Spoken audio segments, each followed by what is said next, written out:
Hey, shalom, brothers and sisters. Welcome back. I thank you again for joining me.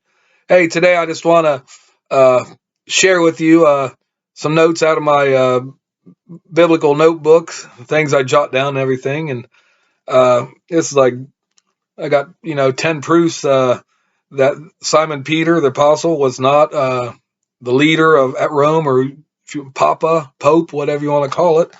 And I jotted this down. Just when I get into biblical studies, I usually like to get a notebook and jot things down when I see certain things, or if the Holy Spirit's guiding me to do it, whatever. But anyways, I want to read this to you: the 10 proofs that Peter has nothing to do with Rome or the title of Pope or anything like that. And right in here is number one. Rome is in Italy. This means that Gentile Italians live there. The Apostle Paul was ordained to be the apostle to the Gentiles, not Peter.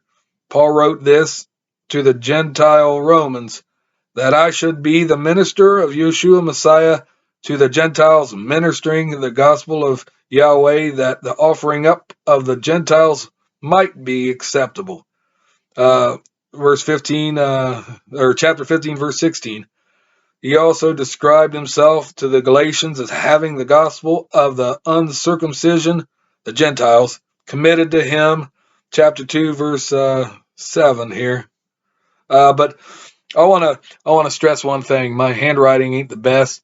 It gets a little sloppy sometimes. It's kind of hard to read, but that's how that is. But anyways, number 2. The Emperor Claudius had banished all Jews from Rome in 50 CE, and that's Acts chapter 8, verse 1 describes the great persecution against the church, and that they were all scattered abroad as a result. Number 3, Peter wrote his first general epistle from the city of Babylon, chapter 5, verse 13. Many have assumed that this is Rome when it is actually the Babylon of Mesopotamia. It is interesting to note that historians generally switch spiritual references to Babylon by applying those that do apply to Rome as though they apply to Babylon, and vice versa. In other words, those who do not apply to Rome are assigned Roman designations. Number 4, Paul told the Romans, Yea, so have I strived to preach the gospel, not where Yeshua was named, lest I should build upon another man's foundation. Romans 15, verse 20. Paul's assertion would make no sense had Peter began resident at Rome, having established this congregation. Number 5. Then, in light of the previous point, why would Paul offer the following salutation to the Roman congregation also, if Peter had been there for years? For I long to see you, that I may impart unto you some spiritual gift, to the end that you may be established. Chapter 1, verse 11. Think now, or think how insulting this expression would have been to Pope Peter had he been in Rome. Number 6 here. Paul concludes the Roman letter in chapter 16 with separate greetings to 30 different people in Rome. There was Mary and Andronicus, Junia. These last two were probably apostles. Romans 16, verse 7. There's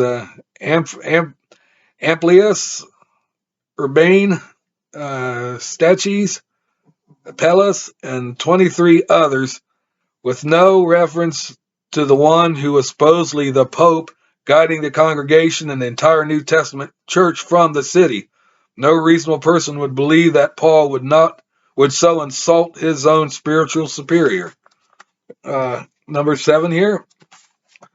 Galatians chapter 1, 18 and 19, and chapter 2, verse 7 demonstrates that Peter was based at Jerusalem, from where he periodically traveled to places like Bithany, northern Galatia, and Babylon, and other places where Israelites had migrated from CE 38 to 49.